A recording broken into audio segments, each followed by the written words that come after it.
Girls, কেমন আছো তোমরা? খুবই ভালো আছি। আপনি কেমন আছেন? I am very good too, because আজকে তোমাদের সাথে অনেকদিন পরে দেখা হচ্ছে। দিন পরে লাক্সের স্টেজে আবারও আসতে পেরে খুবই বেশি ভালো লাগছে। যেহেতু এত ভালোবাসা পাচ্ছ, এই ভালোবাসাটা আসলে কিরকম চলো একটু দেখে আসি। ব্রিটিশ চাটগাইয়া, এই ব্রিটিশ চাটগাইয়াটাকে চলো একটু দেখে আসি। ইউমনার পৃথিবীতে আরেকটা বড় পার্ট ছিল তার নাচ আর গান। কনজারভেটিভ হলেও তার ফ্যামিলি ছিল সংস্কৃতি মনা। ওর ফ্রেন্ডস বলতে গেলে আমি, ওর বেস্ট ফ্রেন্ড, ওর সবকিছুই আমি। কিন্তু এই চুপচাপ থেকে কিন্তু তুমি তোমার ট্যালেন্ট দেখাতে দেখাতে এতটা পথ পাড়ি দিয়ে এসেছো। ওরা আমার friend, my come in chaos. ওদের সঙ্গে থাকলেই মনে হয় আমি ভালো আছি। সো তোমার কেমন ফিল হতো যদি বিড়ালগুলো তোমার সাথে এখানে থাকতো? এখানে অবশ্যই খুবই ভালো লাগতো। ভালো লাগতো? হ্যাঁ, দেখি তো বিড়ালগুলো আছে নাকি এখানে। অনেকদিন ধরে আমি তো ওদের আমরা সাথে একটু চেষ্টা করি বিড়ালগুলোকে এখানে নিয়ে আসার।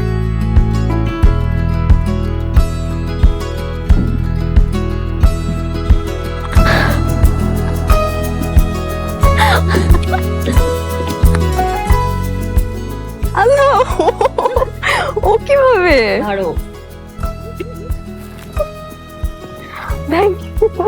Thank you. আন্টি ভালো আছেন? আলহামদুলিল্লাহ। আমরা আসলে আপনার মুখ থেকেই শুনলাম যে নাজাকে আপনারা কিভাবে দেখেছেন ছোটবেলা থেকে। And আমরাও দেখেছি এত চুপচাপ শান্ত প্রকৃতির একটা মেয়ে। সো আপনারা আসলে কিভাবে দেখছেন ওর এই জার্নিটাও, যে এই মঞ্চে আসবে, ওর জীবন যুদ্ধের আলাপ আপনারা করছিলেন। সো আপনার আসলে কেমন লাগছে ওকে এখানে দেখে? আসলে ও ছোটবেলা থেকেই অনেক শান্ত প্রকৃতির ছিল। ছোটবেলা থেকে সে মানে নাচ গান অভিনয় এগুলোর প্রতি মানে আয়নার সামনে দাঁড়ায়, তারপরে টিভি দেখলে এগুলো করতো। বুঝতাম যে একটু হয়তো এসবের প্রতি আগ্রহ। তো যখন লাক্সে আসলো তখনও আমি মানে বুঝতে পারি নাই যে ওর চেঞ্জটা আসবে। রেজিস্ট্রেশন করলো, তারপরে তো সিলেকশন হলো অডিশন দেওয়ার পরে। যখন টিভিতে দেখতে পেলাম তখন দেখলাম যে আসলেই তার মধ্যে ট্যালেন্ট আছে, এবং এটা আসলেই লাক্সের অবদান যে লাক্সে আসার পরে তার এতটা পরিবর্তন। তো আপনার দুই মেয়েকে তো এখানে দেখছি আমি। সো আপনার বড় মেয়ে, সো বড় মেয়ে কি নেক্সট সিজন আসবে? যদি সুযোগ হয়। তোমার কি ইচ্ছা আছে নেক্সট সিজন আসার? অবভিয়াসলি। Lovely, nice. সো নাজা, তোমার কম্পিটিশন তোমার বড় বোন, এবার আসলেই তো ভালো হতো না, একসাথে দুজন মিলে আমরা টপ 5 এ পেয়ে যেতে পারতাম। হ্যাঁ। Thank you so much. আপনারা এত সুন্দর একটা ফ্যামিলি। আপনাদের এই গল্পগুলো দেখে আমরা খুবই অভিভূত, এবং এই বন্ডটা, এই লাভটাকে আসলে লাক্স সেলিব্রেট করতে চায়, এই ট্রান্সফরমেশনাল গল্পটাকে লাক্স সেলিব্রেট করতে চায়। So thank you so much for being with us. আপনারা ওখানে সিট নিতে পারেন। Thank you. Thank you so much. Yumna এবং নাজার পর স্টেজে আসছে এমন একজন যার পারফরমেন্সে মুগ্ধ সবাই। Please welcome on stage Tista. কেমন আছো তিস্তা? ভালো আছি ভাই, আপনি কেমন? Please have a seat. আমি ভালো আছি। তো তিস্তা, আমি যেটা জানতে পারলাম যে তোমার ফ্যামিলি এন্ড ফ্রেন্ডসের কাছে তুমি অলরেডি লাক্স সুপারস্টার। সো চলো তোমার গল্পটা তোমার ফ্যামিলি এন্ড ফ্রেন্ডসদের কাছ থেকেই শুনে আসি।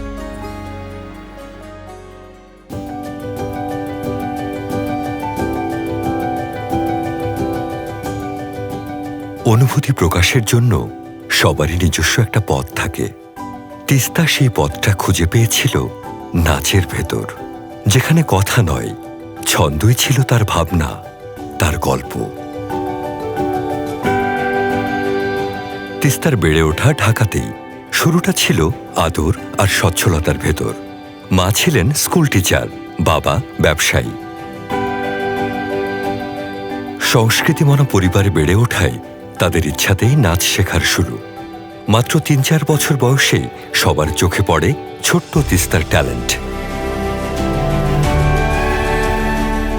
তিস্তার ছোটবেলাটা বলতে গেলে একরকম সোনার চামচ মুখে নিয়ে জন্ম নিয়েছিলেন। পরিবারের সবাই ওকে খুব ভালোবাসতো। প্রথম সন্তান আমাদের। ওর বাবার কাছে খুব আদরের ছিলেন। সবকিছু না চাইতেই পাইতেন। মনে হচ্ছে যে ও আমাদের সব কিছু, আমাদের সুখ, সবকিছু ওকে ঘিরে। ও নাচ করতে পছন্দ করতো, একদম ছোটবেলা থেকেই নাচ করতো। মিউজিক বাজলে ঘরে দেখে একা একা নাচ করতো, একা একা মানে দেখতাম যে ওর নাচে দেখে খুব ছোট। তারপর ওর বাবা আমি মিলে ঠিক করলাম যে ওকে নাচে দেবো। আমরাও খুব সাংস্কৃতিক লাইনটা পছন্দ করি। তো সেই হিসেবে ওকে নাচে দেওয়া 3.5-4 বছরে নাচে দেওয়া। তো ও নাচটা এত ভালো করতো ছোটবেলা থেকেই। তো ওকে আমরা একটা নৃত্যকলা একাডেমিতে দিলাম অ্যাট ফার্স্ট। সেখান থেকেও বিভিন্ন টিভি প্রোগ্রাম করেছে, 4-5টা টিভিতে নিয়মিত প্রোগ্রাম করতো।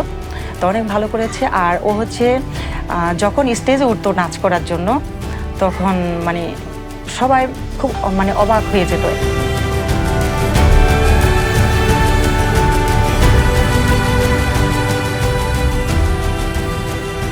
আমি বাবা মার অনেক আদরের ছিলাম, কিন্তু একটা লম্বা সময় সিঙ্গেল চাইল্ড থাকায় অনেক লোনলি ফিল করতাম। এই একাকিত্বের মধ্যেই আমার বন্ধুও হয়ে যায় নাচ। এত সুন্দরভাবে ওর এক্সপ্রেশন এত মুগ্ধ করতো সবাইকে। ওর শিক্ষকরা, তারপর ওর যে অভিভাবক ছিল, মানে আরো অন্যান্য যে ফ্রেন্ড সার্কেলে মা বাবা সবাই ছিল, সবাই আমাকে ডেকে ডেকে বলতো যে আপনার মেয়ে তো আসলে খুবই ভালো, ওর নাচের জন্যই জন্ম হয়েছে, গড গিফটেড। ওর নাচের প্রতি সম্ভাবনাটা যেমন ছোটবেলা থেকে নাচের প্রতি ছিল, আরো কিছু বিষয় ছিল, ড্রয়িং, নাচ ছাড়াও গান, আবৃত্তি, গল্প বলা, মানে প্রত্যেকটা বিষয়ের উপরে ওর একটা মানে আগ্রহ ছিল এবং ভালো করতো। আমি ছোটবেলা থেকেই বাবা মার অনেক আদরের ছিলাম, বিশেষ করে বাবার অনেক আদরের ছিলাম। বাবা আমাকে আদর করে বুড়ি বলে ডাকতো। সেই ডাকটা এখন আর কেউ ডাকে না। কেউ মজা করে বুড়ি বলে ডাকলো আমার খুব ভালো লাগে যখন বাবার কথা মনে পড়ে। বাবা মারা যাওয়ার পর আমাদের লাইফটা সত্যি বলতে সেটা একদম উল্টো হয়ে গেছে। আসলে বাবা যখন বেঁচে ছিল নাচটাকে তখন হবি হিসেবেই ভাবতাম। তবুও থেমে থাকেনি তিস্তা। তখন নাচই হয়ে উঠেছে তার সাহস, তার সমর্থন। নিজের ট্যালেন্টকে হাতিয়ার বানিয়ে তিস্তা সামলেছে সংসার। বাবা মারা যাওয়ার পর তারপর কোভিড, তখন মনে হলো it's not a hobby, it's survival. নাচটা তখন আমার সার্ভাইভাল হয়ে উঠলো। কোভিডের সময় তো নাচও বন্ধ হয়ে গেল, কোনো স্টেজ শো নেই, নাচের ক্লাসও কেউ করতে আসছে না, কেউ তো কারোর সাথে দেখাও করে না।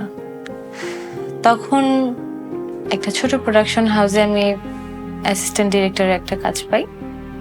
তো সেখানে আমি অ্যাসিস্ট্যান্ট ডিরেক্টরের কাজ কিছুদিন করেছি। নতুন কাজ, নতুন চাপ, নতুন এক্সপিরিয়েন্স, সব মিলিয়ে খুব একটা পরিশ্রমের সময় কাটিয়েছি। কিন্তু চেষ্টার কোনো কমতি ছিল না।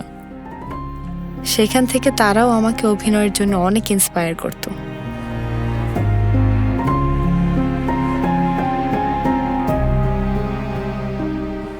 যে বয়সে বন্ধুরা পরীক্ষার জন্য রাত জাগতো, আমি তখন সকাল থেকে রাত পর্যন্ত কাজ করতাম। Dance class, stage show, back to back gig. বাড়ি ফিরতে রাত হলে আশেপাশের মানুষ অনেক কথা বলতো, কিন্তু তারাও তো জানতো না আমি আর আমার পরিবার আসলে কিসের সঙ্গে লড়ছিলাম।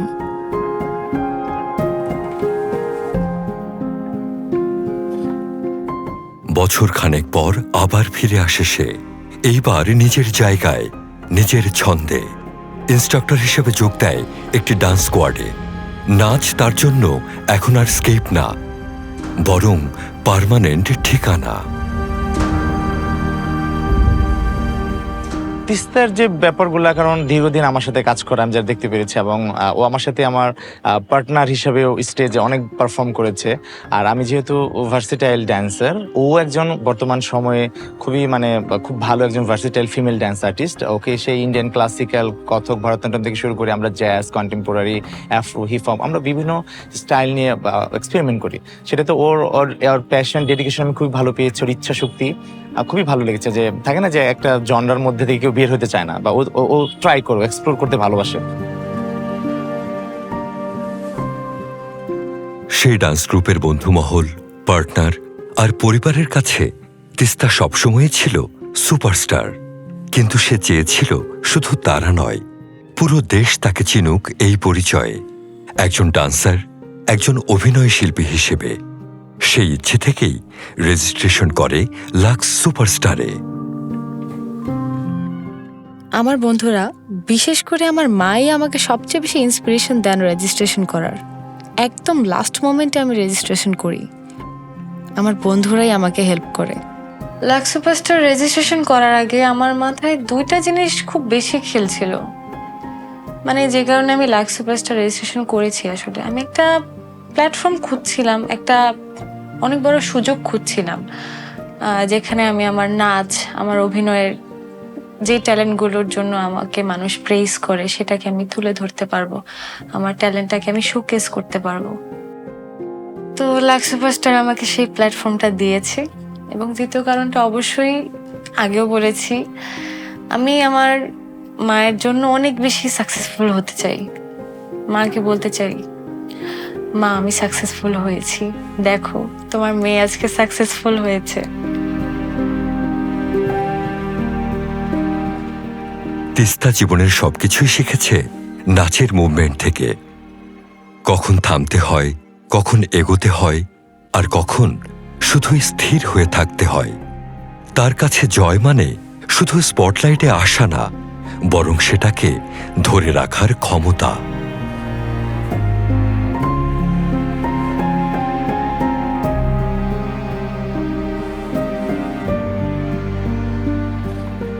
তিস্তা, আর বিউটিফুল স্টোরি, খুবই ভালো লাগলো দেখে। এবং এই স্টোরিতে তোমার অনেক না বলা গল্প আমরা শুনলাম।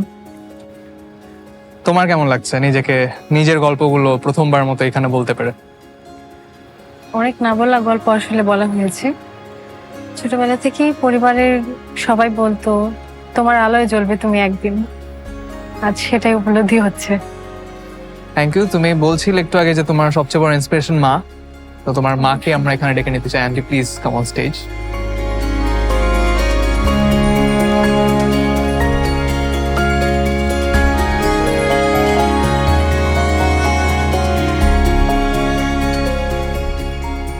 আপনার কাছ থেকে জানতে চাই, আপনি ওর পরিশ্রমের গল্পগুলো বলছিলেন এবং ও বলছিল যে একসময় দিনরাত অনেক পরিশ্রম করতে হয়েছে, সো একসময় প্যাশনটা হয়ে গিয়েছে সার্ভাইভালের একমাত্র অস্ত্র। তো আশেপাশের মানুষের কথা নিয়েও কথা বলছিল। তো তিস্তা এতটা পথ পাড়ি দিয়ে এখানে এসেছে, তো এই আশেপাশের মানুষকে আপনি কি বলতে চান? সবাইকে দেখে কখনো বাড়ি থেকে বোঝা যায় না। তিস্তা আসলে এই লাইফে তো ওর লেখাপড়া করার কথা, ও কেন কষ্ট করে রাত জেগে স্ট্রাগল করবে, ফ্যামিলি কথা চিন্তা করবে, তিস্তা জানে আর আমি জানি। তবে যে যাই বলুক না কেন, আমি আমার মেয়েকে নিয়ে প্রাউড ফিল করি। কারণ আমার মেয়ে, আমি ওকে ছেলে থেকে আলাদা করে দেখি না। অ্যাট ফার্স্ট আমার একটা মেয়ে ছিল তিস্তা, তো আমার দ্বিতীয় কোনো বেবিনার কখনো কোনো দিন ইচ্ছেও ছিল না। আমি মেয়েকে আমার ছেলের মতোই মনে করেছি সবসময়, এবং তিস্তা তার কাজ দিয়ে সেটাই প্রমাণ করে দিয়েছে আজ অবধি। আমি গর্বিত আমার সন্তানকে নিয়ে। ও কোনোদিন আমার চোখের এক ফোঁটা জল দেখতে পারে না। ও বুট ক্যাম্পে গিয়ে আমার জন্য অনেকদিন অসুস্থ হয়ে গেছে।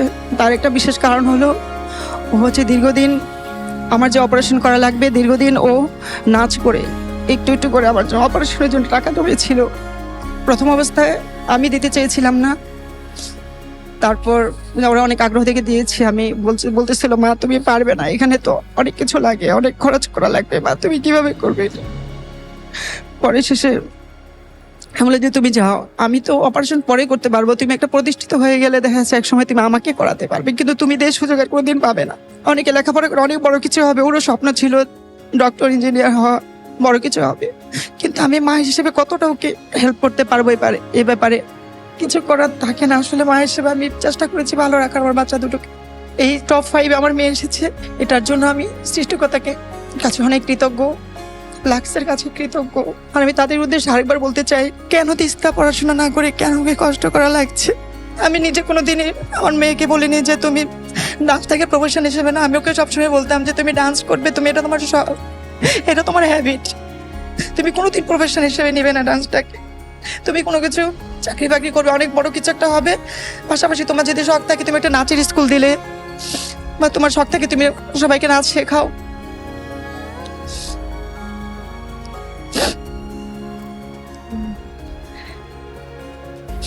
যে যাই বলুক, আমার মেয়েকে নিয়ে আমি গর্বিত।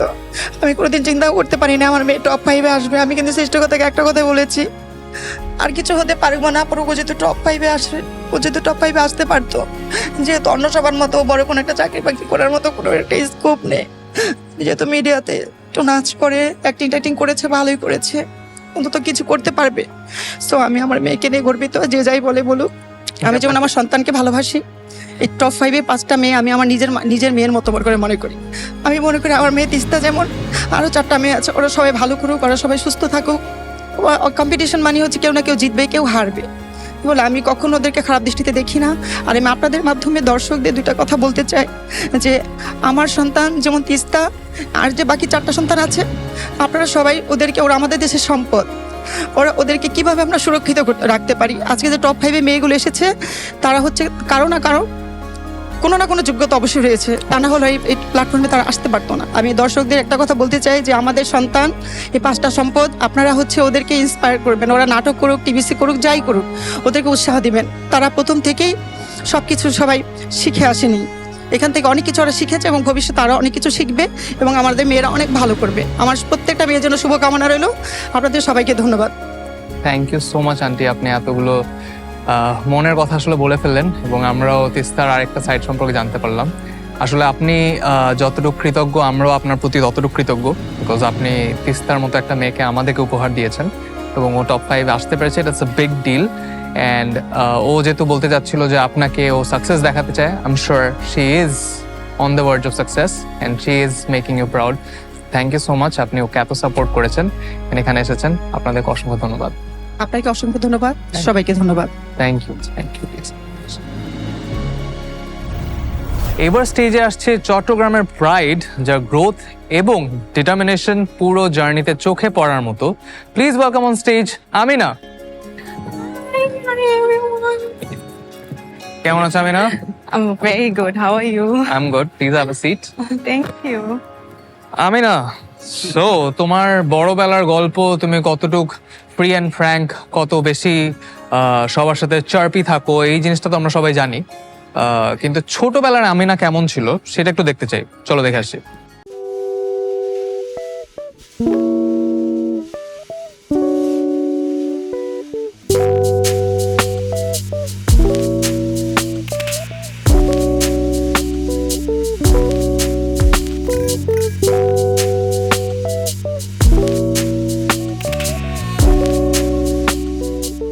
আয়নার সামনে দাঁড়িয়ে মায়ের মেকআপ আর জুয়েলারি পরে খেলার ছলে নায়িকা হয়ে যেত আমিনা।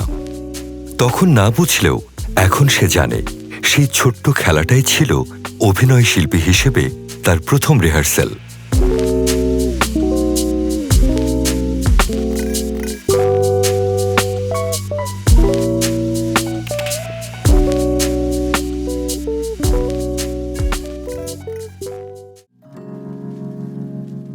চট্টগ্রামের মেয়ে আমিনা, তার জন্ম থেকে বেড়ে ওঠা পুরোটাই এই শহরে। বাবা ছিলেন ইন্স্যুরেন্স কোম্পানির অফিসার, মা ছিলেন রেডিও অ্যানাউন্সার আর নিউজ প্রেজেন্টার। 3 বোনের ভেতর আমিনা ছিল সবার ছোট। সৃজনশীল মানসিকতার পরিবারে বেড়ে ওঠায় ছোট থেকেই তারা সবাই পেয়েছিল নিজের মতো করে বড় হওয়ার স্বাধীনতা।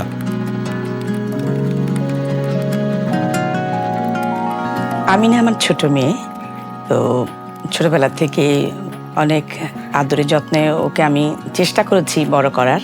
আসলে অনেক স্মৃতি তার সাথে আমার। একটা স্মৃতি আমার কাছে খুব মনে পড়ে, যখন ও নার্সারিতে, ও যখন ইন্টারভিউ দিতে যায়, পরীক্ষা দিতে যায়, ও কারণ অনেক স্টুডেন্ট, তো এত স্টুডেন্টের মধ্যে আসলে কিভাবে কি করবে, আমি তো হিমশিম খাচ্ছি। স্কুলের বাইরে আমি বসে আছি, ব্যাপারটা কিছু বুঝতে পারছি না। অনেক পরে সবাই বেরিয়ে গেল, জিজ্ঞেস করি, কেউ তো কাউকে চিনছে না, এখানে তো পরীক্ষা দিতে আসছে সবাই। তো বের হয়ে বললাম যে পেলাম। তো কি অবস্থা, তুমি এতক্ষণ কেন? বাবা সবাই তো বেরিয়ে গেল, বলে অনেক পড়ালেখা করতে হয়েছে, জানো মা কত কিছু যে এঁকেছি। সে কি আঁকা আঁকি আছে নাকি? আবার কি এঁকেছো তুমি বলো তো? বলে কি, ইয়া বড় একটা বট গাছ এঁকেছি, একটা আপেল লাগিয়ে দিয়েছি।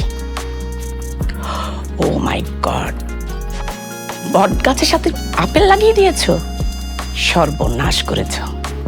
তো ওর পাপা গেল স্কুলে, দেখি ভদ্রলোক আমাকে ফোন দিল, মেয়েকে তো অনেক পড়ালা, অনেক কিছু করলা, এখন কি রেজাল্ট আশা করো তুমি? আমি জানি না। রেজাল্ট মেরিট লিস্টে আসছে। স্কুলে সে ছিল প্রাণবন্ত। হার জিতের চিন্তা না করে স্পোর্টস, বিতর্ক, অভিনয়, নাচ সবকিছুতেই পার্টিসিপেট করত। আমার স্কুল, আমার শৈশব।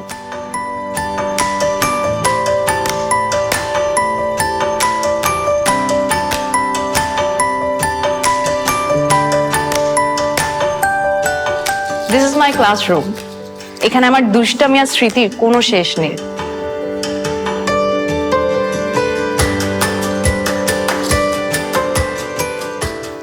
আমি এসেছি আমার প্রাণপ্রিয় শহর চট্টগ্রামে, এবং গেস হোয়াট, আমি কোথায়? আমার স্কুলে। এখানে কেটেছিল সেই ছোট্ট শিশু আমিনার শৈশব। এখানেই আমার বড় হওয়া, আর এটি আমার দ্বিতীয় ঘর। কেন বলছি? কারণ ঘরের চেয়ে বেশি মনে হয় আমি এখানেই সময় দিতাম। ওই যে আমার খেলার মাঠ, আমার শ্রেণীকক্ষ, আমার টিচার্সরা, আমার সব ক্লাসমেট, কত স্মৃতি, কত দুষ্টমি, কত চঞ্চলতা, সব মনে পড়ে গেল।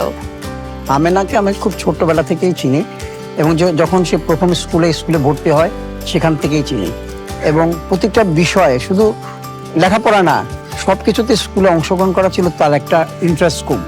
ও গান, নাচ, আবৃত্তিতে খুব ভালো ছিল।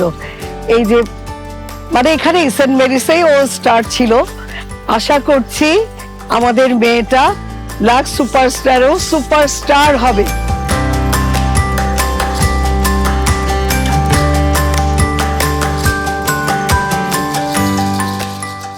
আমিনার সাথে আসলে ছোটবেলায় অনেক স্মৃতি আছে। শুরু থেকে যদি শুরু করি, ও তো অনেক ছোট, সেই বড় করা, নিজের হাতে ঘুম পাড়ানো, তো ওই সব কিছু আসলে অন্যরকম একটা ফিলিং। আমিনা ছোটবেলা থেকে ভীষণ চঞ্চল, খুবই চটপটে, এবং ও তখন থেকেই মানে বোঝা যেত যে ভীষণ ক্রিয়েটিভ, সে ভীষণ দুষ্ট তখন থেকেই। এবং আমি ভেবেছিলাম যে বড় হতে হতে মনে হয় শান্ত হয়ে যাবে, বাট সেটা আমরা খুবই রং, কারণ সে এখনও ভীষণ চঞ্চল। বাট হ্যাঁ, একটু সিরিয়াসনেস এসছে তার মধ্যে, হয়তো সে চেষ্টা করছে। মানে এত ছোট একটা বাচ্চা, বাট ওর ফ্যাশন সেন্স খুব ভালো ছিল। ওকে যদি একটা আমাদের কোনো একটা শিফনের একটা ওড়না দিয়ে দিলাম বা কোনো একটা কিছু রাখলাম একদিকে, ও ওটা নিয়ে নিজের মতো করে ও হয়তো পেঁচিয়ে একটা শাড়ি পরে ফেললো বা একটা কামিজ পরে ফেললো। একদিন দেখি হঠাৎ ওর মুখের মধ্যে অনেক বেশি পাউডার মেখে আছে, ঠোঁটে লাল লিপস্টিক, তারপর একটা অনেক বড় মালা সে কানে ঝুলিয়ে রেখেছে। তো আমরা সবাই দেখে আসলে অবাক, এত ছোট একটা মানুষ এখনই মেকআপ। আর আমি নিজে আসলে পার্সোনালি অত বেশি মেকআপ আমার করা হয়ে ওঠে না। আমি বললাম কি, আমি তো মেকআপ পারি না এত কিছু, ও তো দেখি এই বয়সে আমার থেকে অনেক বেশি মেকআপ পারে। ও তো কালচারাল মাইন্ডেড, ও সবসময় অভিনয়, তারপরে বিভিন্ন কালচারাল সাইডে বেশি আগ্রহী। তো ও এই সাইডেই মোটামুটি ওঠার জন্য, এই সাইডে কাজ করার জন্যই মানে চেষ্টাটা ওর আছে। ভবিষ্যতেও ও এই লাইনে আশা করি ভালো করবে ইনশাল্লাহ। আমি ছোটবেলা থেকে আমার মাকে, আমার বোনদেরকে, দুই বোনদেরকে খুব, তারা ওয়েল স্টাবলিশড অবশ্যই আলহামদুলিল্লাহ, অ্যান্ড ওদেরকে দেখে আমি সবসময় ইন্সপায়ার হতাম যে আমারও কিছু লাইফে করতে হবে। আর আমি যেহেতু এখনো অনেক ছোট, সো ওই স্টেজে পৌঁছানোর মতো আমার সেই জিনিসটা ছিল না, বা এমন কোনো জায়গা ছিল না যেখানে আমি হয়তো আমার ট্যালেন্ট শো করে নিজেকে ডিসকভার করতে পারবো, বা আমি বাকিদেরকেও শো করতে পারবো যে okay fine, I can do this, আমি এটা করতে পারি, বা আমার প্রতিভা এটাতে আছে। সবসময় একটা সুযোগ খুঁজছিলাম, কারণ আমি স্কুল কলেজ লাইফ থেকেই প্রচুর সাংস্কৃতিক এইসব পর্যায়ে আমার খুব ভালো লাগতো। আমার অভিনয়, আমার নাচ, আমার গান, উপস্থাপনা, এগুলো আমার ভালোবাসা ছিল। মানে পড়াশোনা করতাম, পড়াশোনার পাশাপাশি এগুলো আমার থাকতেই হবে। ওদেরকে যখন দেখতাম ওদেরকেও মানুষ ভালোবাসা দিচ্ছে, তখন আমারও জিনিসটা, আমার আগ্রহ আরো বাড়িয়ে দেয়। এই জগতে আমার যেতেই হবে, এই জগৎকেই আমি ভালোবাসি।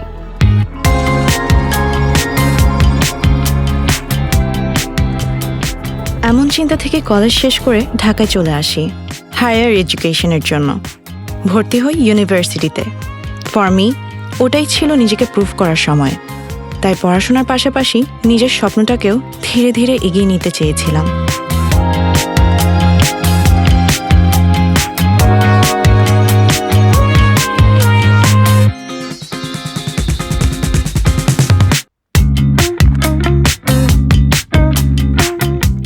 মধ্যেই একদিন ক্যাম্পাসে থাকতে চোখে পড়ে লাক্স সুপারস্টার রেজিস্ট্রেশন লিংক।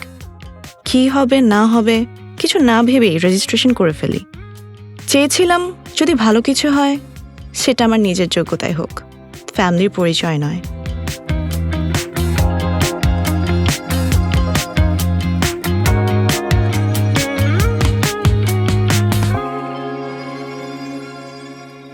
আমিনের ভেতর যে গুণাবলী, যে মেধা, মনন, চিন্তা চেতনা, কিছু করার যে একটা বিষয় কাজ করে সবসময়, লাক্স সুপারস্টার প্ল্যাটফর্মে যেন সে এগিয়ে যায়, তার স্বপ্ন যেন পূর্ণতা পায়। আমার এই বাচ্চাকে আপনাদের দোয়া ভালোবাসাতে রাখবেন। লাক্স সুপারস্টার আমার জন্য শুধু একটা স্টেজ না, এখানে এসে আমি নিজেকে ঠিক সেভাবেই ডিসকভার করেছি যেভাবে সবসময় ইম্যাজিন করতাম, as a performer, as an actress.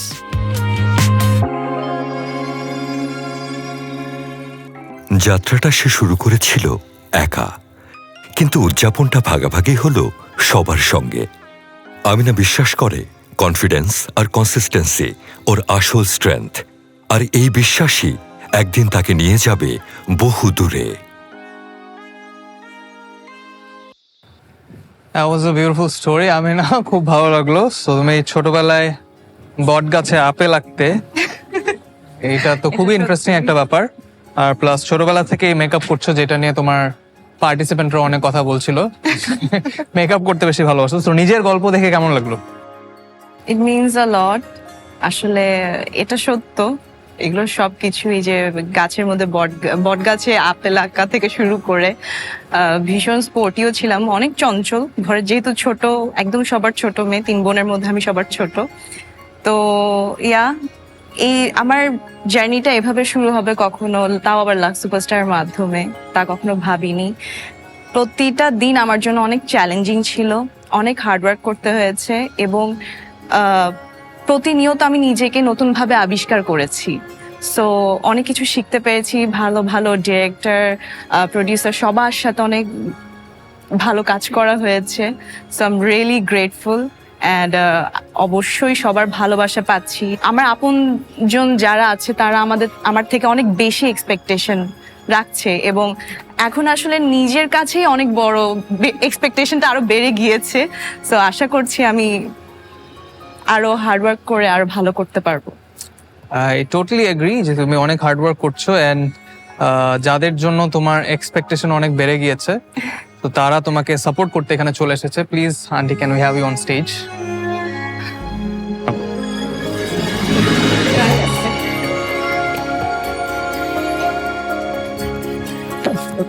So aunty, আপনার ছোট সেই যেই মেয়েটি এই বট গাছে আপেল আঁকতো, সেই মেয়েটি একদিন লাক্স সুপারস্টার টপ 5-এ থাকবে, সেটা কি কখনো চিন্তা করেছিলেন কিনা, অথবা কখনো কি ভেবেছিলেন যে ওর মধ্যে এই গুণটা আছে, ও স্টার হতে পারে? আমি আমিনাকে যেভাবে আমি দেখেছি, যেভাবে ছোটবেলা থেকে যে বড় এখন পর্যন্ত, ও কিন্তু খুব সৃষ্টিশীল কাজগুলো কিন্তু করতো ছোটবেলা থেকেই। সাজুগুজু তো অবশ্যই একদম, আমার কোনো মেকআপ কোনো কিছু সে ঠিকঠাক রাখতো না। সে সাজবে, তারপর সে ড্রেস আপ করবে বিভিন্নভাবে, বিভিন্ন স্টাইলে, তারপর এসে আমাকে জিজ্ঞেস করবে, মা দেখো তো আমাকে কেমন লাগছে, ঠিক একটা পোজ দিয়ে একদম স্টাইল করে দাঁড়াবে, আবার হাত রাখবে কোমরে, সেটা করবে। মানে এই ধরনের কাজগুলো কিন্তু খুব ছোট থেকে কিন্তু করে আসছে সে। তা আমিও ভাবতাম যে আসলে হবেটা কি, ও কি পড়াশোনা করবে নাকি এইসব সাইড নিয়ে থাকবে, কি সাজুগুজু করবে, কি সে স্টার হবে নাকি কি হবে। মানে অল্প অল্প করে সবগুলো কাজ করার চেষ্টা করেছি, সেই সৃষ্টিশীল কাজগুলো। তো ওভাবেই আমার কাছে মনে হতো সবসময়, যখনই যেখানে দিয়েছি মাশাআল্লাহ ও ভালোই করতো সবসময়। নাচের যখন ড্রেস আপ করতো, সে যখন একটু বড় হচ্ছে তখন স্কুলে তার ফাংশনে সে কোরিওগ্রাফার হিসেবে কাজ করতো। এগুলো আমার কাছে খুব মানে অন্যরকম মনে হতো যে ভালোই তো, আমি হয়তো বা একটু বাইরে কাজ করছি, সেই হিসাবে হয়তো সময়টা ওভাবে দিতে পারিনি তাকে, কিন্তু আমার একটা বিশ্বাস ছিল তার প্রতি যে সে হয়তো কিছু একটা করবে, মানে আমাকে হয়তো সে সারপ্রাইজ দিবে, খুব মেধাবী ছিল ছোটবেলা থেকে। আরো একটা মজার ব্যাপার আছে, সে খুব সুন্দর করে স্ক্রিপ্ট লিখতো, তো লিখে আমাকে এনে দিত, এই যে নাসরিন ইসলাম দেখো তো, আমাকে বলতো। এই ধরনের কাজগুলো কিন্তু তো সে করতো। তখন থেকে আমার কাছে একটু মনে হতো যে হ্যাঁ, মনে হয় একটু ডিফারেন্ট কিছু একটা করবে। তো আজকের এই পর্যায়ে লাক্স সুপারস্টারে যে সে টপ 5-এ এসছে, খুব কষ্ট। আমি তো সিরিয়ালগুলো দেখি, এক একটা এপিসোডগুলো দেখি, কি বলবো, অনেক বেশি মেধাবী না হলে পরে হয়তো, বা এতটা ট্যালেন্ট না হলে হয়তো এতটা আশাটাও একটু কঠিন হয়ে যায়। ও কিন্তু খুব মানবিক একটা মানুষ, মানে ছোট মানুষ, কিন্তু ওর মনটা খুব সফট। রাস্তার কাউকে যদি দেখে সে যে কান্না করছে, কিংবা আমাকে কিন্তু থামিয়ে দেবে যে দাঁড়াও মা, তোমার ব্যাগে কি টাকা আছে বা কিছু আছে মা? নিশ্চয়ই, অবশ্যই। আমিও খুব ভালোবাসি এই বিষয়গুলো। তো এই বিষয়গুলো দেখে আসলে আমার কাছে মনে হয় লাক্স সুপারস্টার হওয়ার যে তো কষ্ট করে সকাল সকাল উঠে যে স্কুলে যাওয়া, সকাল সকাল উঠে যে নাচের ক্লাসে যাওয়া, অভিনয় ক্লাসে যাওয়া, ঘুমটা অফ রেখে, আমিও কষ্ট করেছি, অনেক কষ্ট করেছি। আমি জানি না সেটা আমি না কিভাবে দেখবে বা কিভাবে নিবে, কারণ মারা তো আসলে কষ্টই করে। মা মানে তো কষ্ট, এতটুক এই যে এত লং জার্নি টেনে নিয়ে আসা সহজ নয়, কোনো কাজ এত সহজ নয়। আমি খুব হ্যাপি ভীষণভাবে। লাক্সকে আমি এটার জন্য ধন্যবাদ, অবশ্যই ধন্যবাদ জানাবো, বারংবার ধন্যবাদ জানাবো যে এত চমৎকার একটা প্ল্যাটফর্ম ওনারা তৈরি করে দিয়েছেন বলে আজকে এই প্রতিভাগুলো এখানে কথা বলার সুযোগ পাচ্ছে বা আসছে। তো এই তো আমি নাকি সেটা নিয়ে আমি আসলে আবারও ভাবছি ভবিষ্যতে সে কিছু একটা করবে, দেশ ও দশের সকলের জন্য মঙ্গলময় কিছু কাজ করবে নিশ্চয়ই। সেটা আমি সবসময় চাই আমিনার কাছ থেকে। এবং আমিনা আমাকে কথা দিয়েছে, তাই না? অবশ্যই দিয়েছো, তুমি সবসময় বলেছো মা তুমি কিন্তু আমার সাথে থাকবে।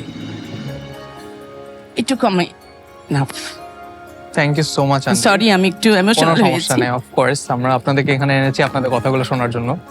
এবং আপনি বলছিলেন যে ছোটবেলা থেকে আপনার মনে হচ্ছিল কিছু একটা করবে, সো টপ 5-এ এসে কিন্তু কিছু একটা করে ফেলেছে।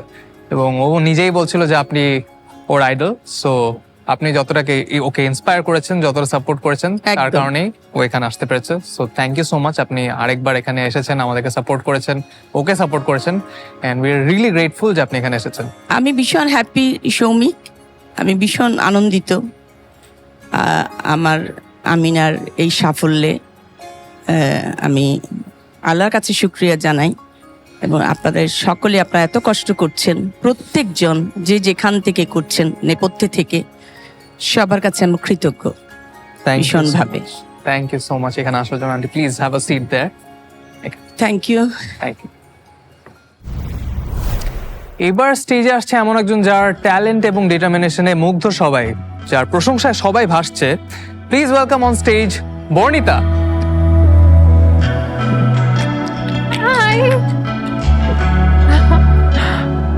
কেমন আছো বর্ণিতা? ভালো, আলহামদুলিল্লাহ। Looking very beautiful. Thank you. তোমাকে যেটা বলতে চাই সেটা হচ্ছে যে তোমার যে জার্নিতে তুমি যত রকমের ট্যালেন্ট দেখিয়েছো, তোমার ডেডিকেশন দেখিয়েছো, সেটা তো সবাই অলরেডি দেখেছে। সোশ্যাল মিডিয়াতে তোমাকে অনেক কমেন্ট আসছে, তোমার সাপোর্টে অনেকগুলো কমেন্ট আমরা দেখেছি সোশ্যাল মিডিয়াতে। সো এইটার বাইরে আসলে তুমি মানুষটা কেমন সেটা আসলে আমরা জানতে চাই। চলো দেখে আসি।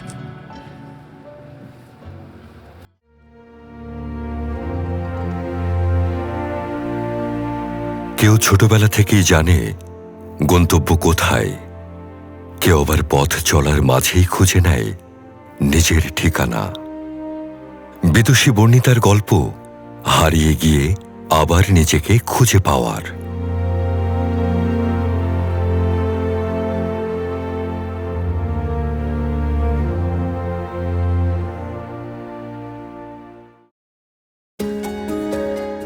বিদুষী বর্ণিতার জন্ম রাজশাহীতে হলেও 3 বছর বয়সেই পরিবারের সাথে চলে আসে ঢাকায়।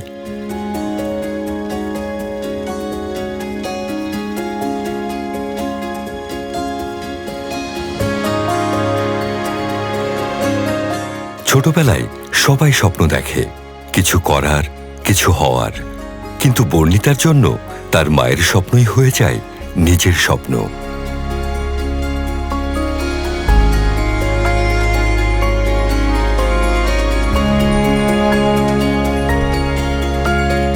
বর্ণিতার ছোটবেলা অন্য শিশুদের মতো ছিল না।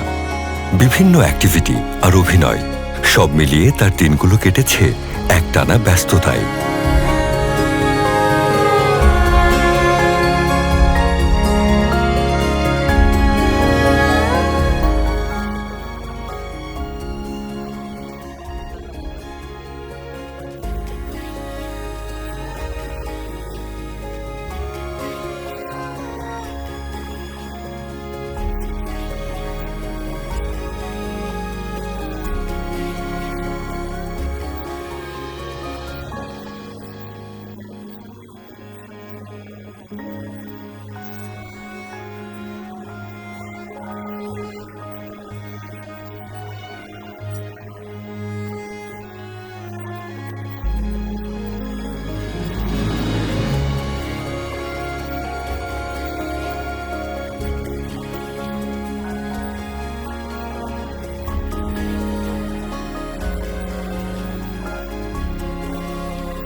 মায়ের অনুপ্রেরণায় পড়াশোনা, অভিনয় আর শিল্পের চর্চা বর্ণিতাকে গড়ে তুলেছিল ভেতর থেকে। ছায়ানট হয়ে উঠেছিল তার দ্বিতীয় ঠিকানা। এখানেই তৈরি হয় তার শিল্পবোধ।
এত স্ট্রাগলের মাঝেও স্কুল জীবনে পড়াশোনা, নেতৃত্ব, বিতর্ক সবকিছুর ভারসাম্য বজায় রেখে এগিয়েছে বর্ণিতা।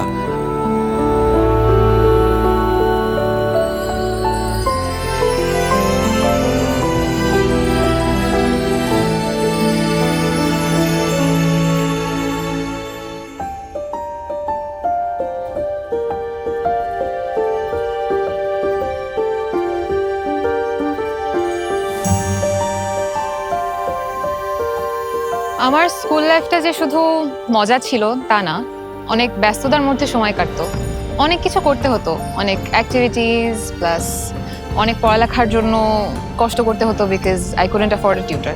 সো ভালো রেজাল্ট করার জন্য যখন অন্য বাচ্চারা মাঠে খেলাধুলা করতো তখন আমি আইদার পড়ালেখা করতাম না হয় কাজ করতাম।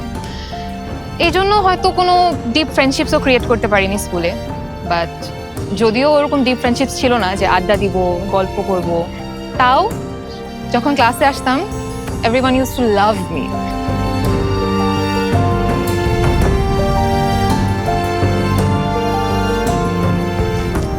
আমরা যখন ক্লাস 6-7 এর দিকে ছিলাম তখন এই ওয়াল পেন্টিংস গুলো করতাম। Great memories.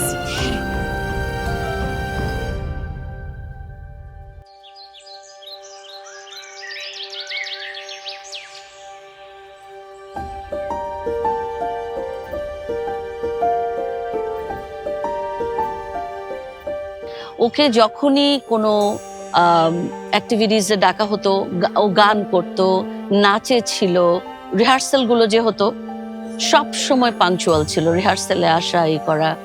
আর ওর বন্ধুদের সাথে ওর খুব সখ্যতা ভালো ছিল। ও লাক্স সুপারস্টার 2025-এর one of the 5 contestants, and it's really we all teachers are very proud of her.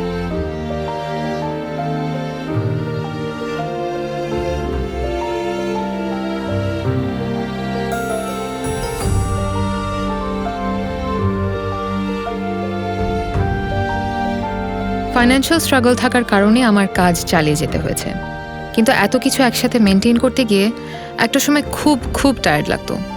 আমি আর কোনো কিছু করতে চাইতাম না। ছোটবেলায় সেই কাজগুলোর মর্ম বুঝিনি, কিন্তু দীর্ঘ সময় যখন কোনো কাজ পাচ্ছিলাম না তখনই প্রথমবারের মতো রিয়েলাইজ করলাম আমি শুধু মার স্বপ্ন পূরণ করছিলাম না, বরং সেই স্বপ্নের ভেতর দিয়ে খুঁজে পেয়েছিলাম নিজের স্বপ্নটাকেও।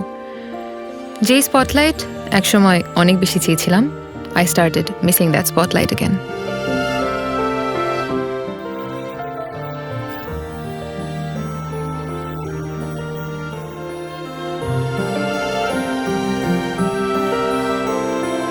বহু বছর পর ফিরে আসার তীব্র ইচ্ছা থেকেই বর্ণিতা রেজিস্ট্রেশন করে লাক্স সুপারস্টারে।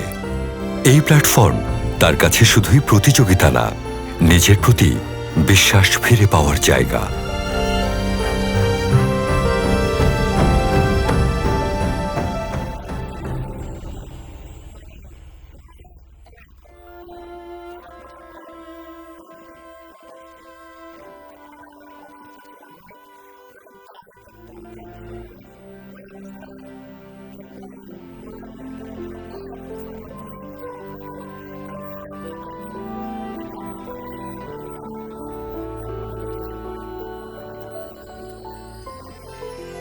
এই প্রতিযোগিতায় প্রতিদ্বন্দ্বী আছে, কিন্তু বর্ণিতা জানে আসল লড়াইটা নিজের সাথে। আমি এখানে কাউকে হারাতে আসিনি, নিজের হারিয়ে যাওয়া স্বপ্ন খুঁজে পেতে এসেছি। লাক্স সুপারস্টার আমার কাছে স্টেজ না, আমার স্বপ্ন পূরণের first step.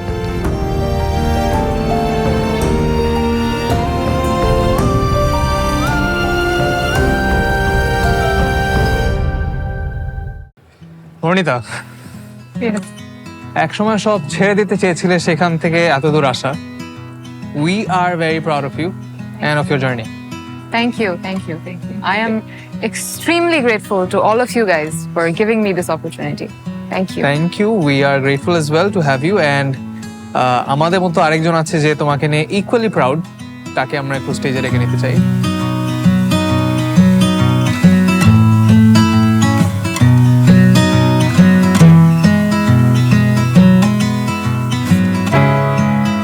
Doesn't she look gorgeous? She looks beautiful. Bonjour. Thank you, auntie. Please have a seat. Thank you. Aunty, আপনার কেমন লাগছে বর্ণিতাকে এখানে দেখতে? ভীষণ ভীষণ ভালো লাগছে। আমরা একটু আগে বর্ণিতার যে স্টোরি দেখলাম, সেখানে দেখলাম যে ওর ট্রেনিংটা খুব হার্ড হয়েছে। অনেক নাচের প্র্যাকটিস, অনেক গানের প্র্যাকটিস, অনেক কিছু একসাথে করেছে, পড়াশোনা করেছে। হয়তো গল্প আড্ডা বা 10টা বাচ্চার মতো এগুলো করতে পারেনি। সেটার পিছনে আপনার কি কারণ ছিল ওকে এত কঠিন ট্রেনিং দেওয়ার? আসলে আমার লাইফে আমি অনেক বেশি স্ট্রাগল করেছি, সেটা হয়তো এই অল্প কথাতে শেষ করতে পারবো না।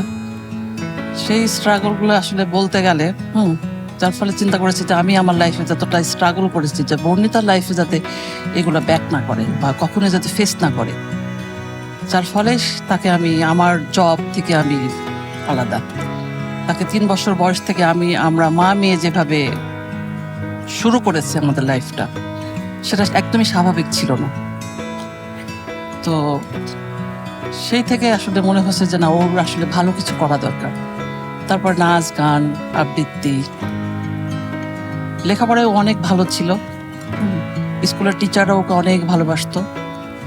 সেই থেকে আসলে ওকে আমাকে এইভাবে আর কি তৈরি করা। আর ওর লাইফে কোনো বিনোদন ছিল না। 8-5টা বাচ্চা যেভাবে বেড়ে উঠেছে সে কিন্তু সে ছিল না। তো আমাকে মানুষ বলতো যে এত বেশি প্রেশার বা চাপ, আর সে কোনো টিউটর ছিল না তার, কিন্তু সে নিজে নিজে পড়তো বা আমি সবকিছু ইয়ে করতাম। তো ও খুব আপসেট থাকতো সবসময় যে সবাই শপিং এ যাচ্ছে, মার্কেটে যাচ্ছে, তুমি আমাকে কোথাও নিয়ে যাও না। কিন্তু সে সময় আর কি খুব অ্যাবিলিটি ছিল না আমার ওকে সেই বিনোদনটা দেওয়ার জন্য। তো এই জন্য আসলে আমি লাক্সের কাছে অনেক কৃতজ্ঞ, সত্যি সত্যি, যে এত বড় একটা প্ল্যাটফর্ম সে আমার মেয়ে পেয়েছে। আমার আসলে আর মানে আর ছোট করতে চাই না আর কি। লাক্সের কাছে আমি অনেক কৃতজ্ঞ, মানে একদম সত্যি কথা, যে সে যাতে আর সামনে কি করবে আমি জানি না, তবে আমি চাই সে বড় মাত্রার একটা অভিনেত্রী হোক, সেই এই প্ল্যাটফর্মটাকে ধরে রাখুক। আই থিঙ্ক আপনার দোয়ায় যথেষ্ট, ট্রেনিং যথেষ্ট ভালো হয়েছে। ও অনেক হার্ড ওয়ার্ক করে এ পর্যন্ত এসেছে এবং আমাদের সবাইকে ওর ট্যালেন্ট এবং ওর যত অপরচুনিটি পেয়েছে সবকিছুতে উতরে এসেছে। So thank you so much যে আপনি আসলে ওকে এভাবে বড় করে নিয়ে এসেছেন, যার কারণে ও এই প্ল্যাটফর্মে এত দূর আসতে পেরেছে। এর পিছনে অফকোর্স আপনার ট্রেনিং আছে। থ্যাংক ইউ সো মাচ, আপনি ওকে সাপোর্ট করার জন্য এখানে এসেছেন। We are really grateful. ভালো থাকো। এখন একটু জানি আমি এখানে যে বসে আছি বা যখনই আসি শুটে, সবসময় তো আম্মির সাথে আসি না, তখন আমি একা থাকি না, মানে she is always with me. কারণ মানে এই মানুষটা ছাড়া আমি লাইফে, এটা সবাই বলবে ডেফিনেটলি যে তাদের মাকে ছাড়া তারা জীবনে কিছুই হতে পারতো না, বাট আমার ছোটবেলা থেকে তো শুধু আমি আর আম্মি সব কিছুতে। সো সেই জায়গা থেকেই মানে আমার এক্সিস্টেন্স, আমার জীবনের সব কিছু is just her. Everything I do, এখানে বসে থাকা থেকে শুরু করে আমার কোনো অভিনয় করা থেকে শুরু করে সব কিছুতেই সবসময় তাকে মাথায় রেখেই করি। সো আমার আর বেশি কিছু বলার নাই। আই হোপ যে সেটা অনেক অনেক অনেক বছর সেভাবেই থাকে। আমি যেটা বলছিলাম, we are proud of you and I am sure she is proud of you as well. So তুমি যতটা দূর এসেছো এটা নিয়ে আমরা সবাই তোমাকে নিয়ে গর্বিত ফিল করি এবং আই এম শিওর যার জন্য সবকিছু করছো সেও তোমাকে নিয়ে অনেক গর্বিত। Thank you. Thank you, Auntie. Auntie, you can join them. Wow, our top 5 is here all together, ready to shine, ready to win. A big round of applause for yourself, girls. Thank you so much. So, আজকে তোমাদের সাথে time spend করার জন্য এবং তোমাদেরকে inspire করার জন্য একজন খুবই স্পেশাল মানুষ আমাদের সাথে আছে। And it's none other than our favorite mentor, Joy Ahsan. Hello. Hi, Shomik. Hello, Pa. Hello, Lux girls. How are you all? We are fine. বসো না। Thank you.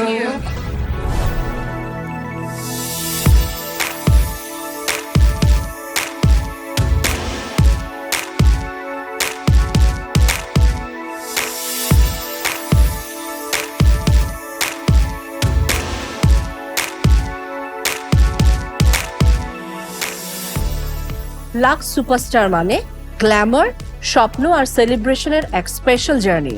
আর সেই জার্নি উপভোগ করার সুযোগ এখন আপনারও। Lux superstar limited edition pack কিনুন আর জিতে নিন আপনার প্রিয় তারকাদের সঙ্গে এই গ্র্যান্ড ফিনালে দেখার অভূতপূর্ব সুযোগ। প্যাক সহ ছবি তুলে এক্ষুনি সাবমিট করুন www.luxsuperstar.com এ। আমি জয় আহসান অপেক্ষায় থাকবো গ্র্যান্ড ফিনালেতে আপনাদের সঙ্গে দেখা করার জন্য।